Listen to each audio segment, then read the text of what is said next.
It will be Rakan at this pick. So we'll see what KT want to do.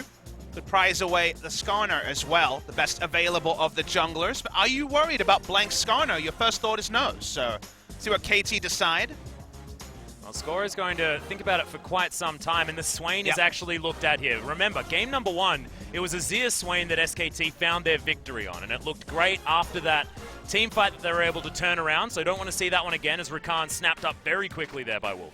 And I'll return to my original point on the Swain. I feel like Swain, if you're an aggressive tempo team like Kingzone and KT, he can turret dive, he gives so much gank assist. On the front foot, Swain is overpowering, is a dominant pick. But if you're going to pick for scaling late game team fights, you're going to be answered. Notice that SKT is not going all in on the Tristana. The Ezreal suggests they are willing to fight earlier. You're not a huge fan of the synergy. Rakan Ezreal's a bit of a weird lane, but it is engage and a 2-item power spike. Maybe they will be able to fight the fights before the Swain goes over the top. As when it comes to KT, we are expecting a mid-lane Swain, given that Yukal has looked fantastic on the pick. Yeah, just ridiculous. Outside chance that Score is going to be picking up the Camille in the jungle. Have to always mention it, but you have a feeling when it's KT that we already know what the solo lanes are going to be. Gangplank going to be the follow-up ban here, which has been the adaptation.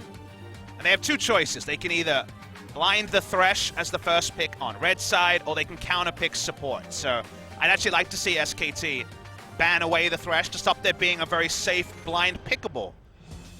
As hard for lane, doesn't need to go Fiora, could go Shen or Poppy.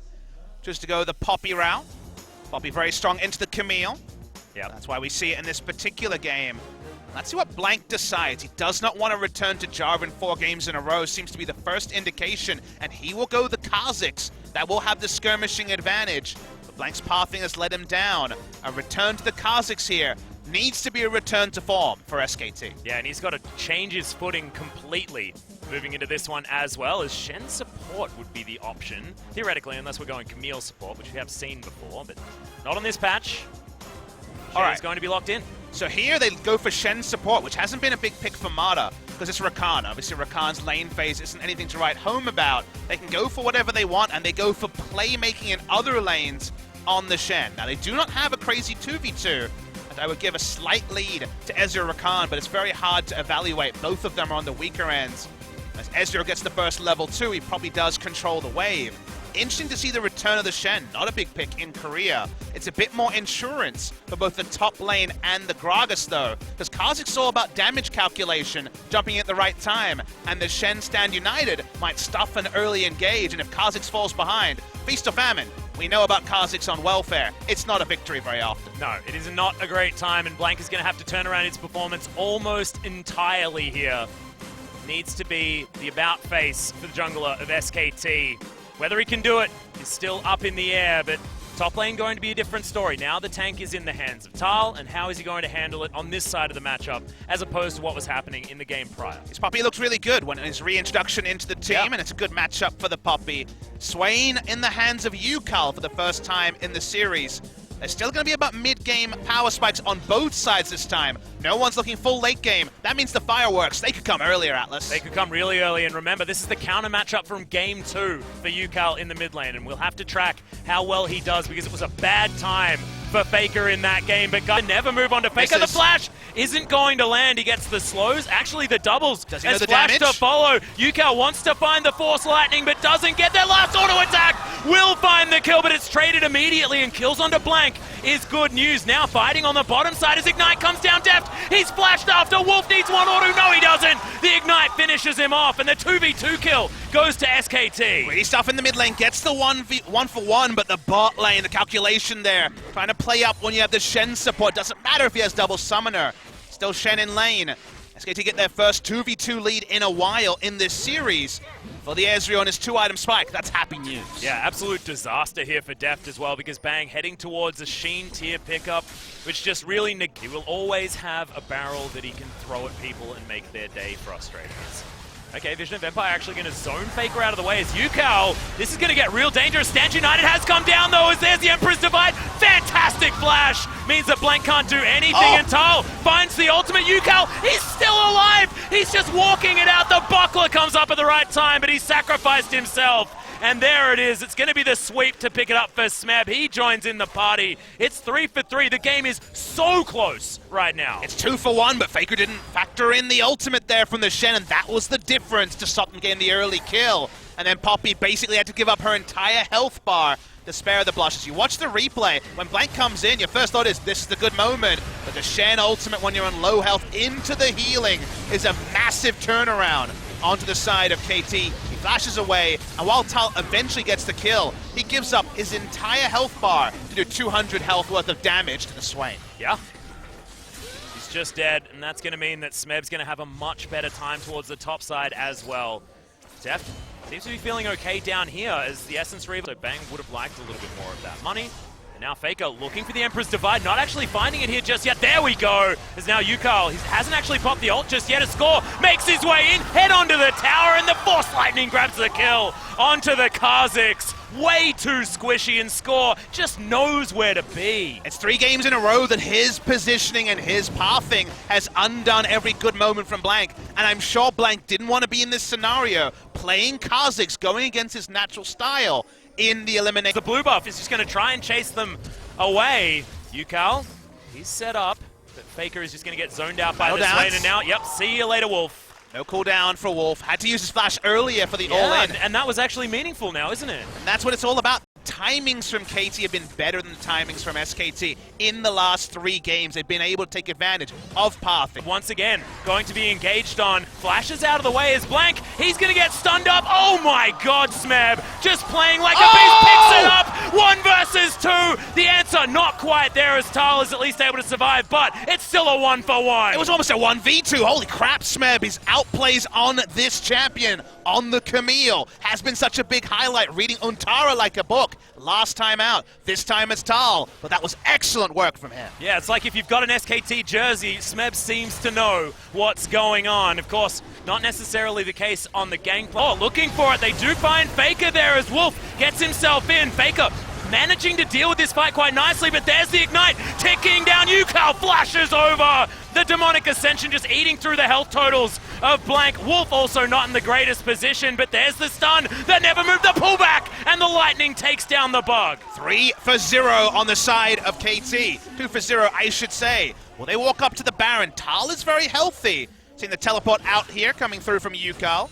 Yeah, gets himself underneath this turret as now SKT potentially flanked. No Demon Flare or Demonic Ascension, of course, available for Yukal. Still early in the game, so just take a turret. That's all KT want to do. They make the measured play. They don't get greedy for a Baron at 23 minutes. After a series that's been defined by pre-25-minute Barons, they do not want to lose the mid lane turret either. Keep the Swain in a short lane, or Xayah farming in a short lane.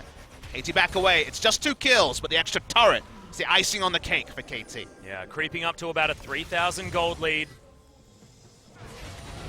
KT, a lot of options. It's going to be a BF sword picked up here for Deft, so he wants the big punch at 3 items on the Xayah. Let's have a look at this fight yet again. Go for the engage onto the Azir. That's the big play here. Faker able to use the Weaver's Wall. It doesn't really separate the team. It separates Score away, but Score is a tank. Eventually, Yukal getting the backline. He holds onto the Demonic Ascension. It looks like Blank's actually going to escape this one as he's out of range of the ultimate, but gets hit by that map. Not going to have to worry about that one, and Blank, he's so incredibly low. In goes Mata. They're going to start the fight here. KT Rolsters, there's the 3-man Emperor's Divide as KT, they're just going to try and fight this one out. Tal's going to fall. SKT scattering. And now, do KT go for the Baron? No, they don't. 2 seconds onto Deft. They're just going to move back towards this mid lane. They don't have the consistent damage, take it out, and they also don't have the turn-off Baron with the Demonic Ascension, with the Swain ultimate being on cooldown. 4v5, though, they show the power of having these beefy damage dealers in the front line, stopping anyone from SKT being relevant. They will get the mid lane. Didn't matter because SKT were forced to walk away when they saw the flank coming through. And what is Gragas incredibly good at? Disengage. I have a feeling that Score should be able to get out of here as Grand Entrance comes in. He's going to flash, and they're looking to actually turn it. Yeah, exactly. Yukal getting in on the backline, just flashes forward on top of them. Mata looking for the Shadow Dash, but doesn't get it. Will be sacrificed here, as it's going to be Faker picking up that kill. Blank trying to flash himself away as Smeb will get on top of him. No, he won't. Just gets it in the end with an auto attack.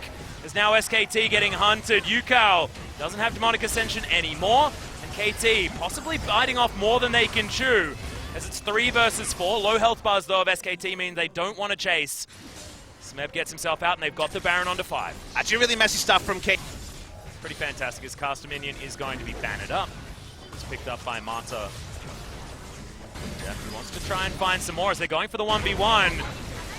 Tal, he's just taking too much damage, gets stunned underneath the turret, wants to find more, not going to be it, and Mata's going to be able to pick up that kill, and they get the inner turret on the bottom side of the map. KT are just everywhere at once this game. Yeah, the Shen play there, super good to see. Mata read the situation as well. If you're going to have a Rakan, we're not scared of the 2v2. I can go for the riskiest 2v2 champion, it's Blank.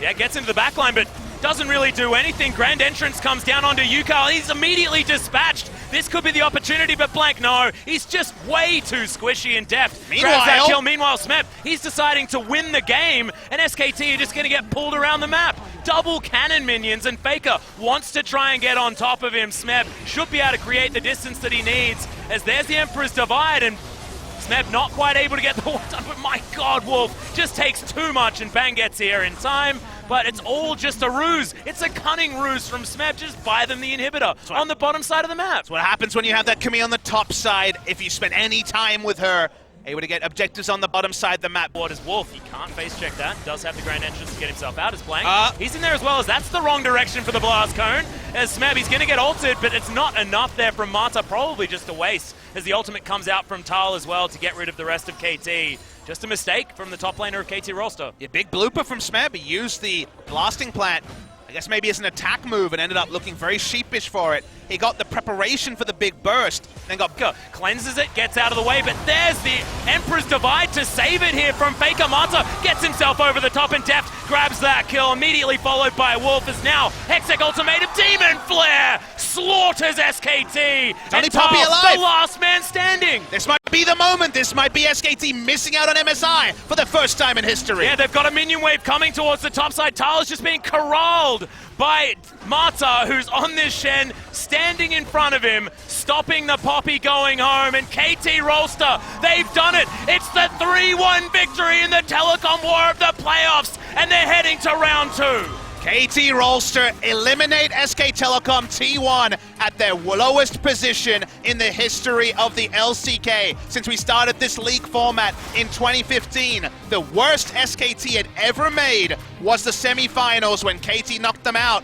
Seems like KT are the team that pre-finals can answer SK Telecom T1. They eliminate them in quarters. SK Telecom T1 do not have the full redemption. To some fans, this is enough. They were 9th place, they made it to playoffs, they avenged the World Championship loss, and they beat KSV. But when it came to the most personal matchup for SKT, the Telecom War, they did not have the players, they did not have the game plan, and KT Rolster were the better squad on the day.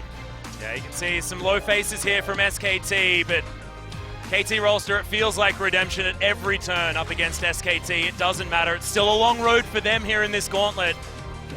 They're going to feel brilliant moving into that matchup against the Afrika Freaks, especially after their 2-0 victory in the final game of the regular season. The first time an SKT fan, you would say almost in history, basically since 2014, has had to come crashing down to earth. Now, they were not world champions every time they attended Worlds. Now they do not just go to the finals and run the gauntlet. There were very strong teams in Korea, but throughout the majority of the 11 weeks of play, you could count the amount of times you could SKT in the Big 3 to Big 4 on one finger. They have struggled extensively on the season. They should still be proud of finishing in 4th spot. They will go to Rift Rivals, but SK Telecom T1 are no longer the best team in Korea, as shown by this series. Yeah, and it could be one of 3 teams now, as Kingzone looking on to see whether it's going to be Afrika or KT this time that they're going to be facing in that final in Busan. Deft should be holding his head high. I mean, it was only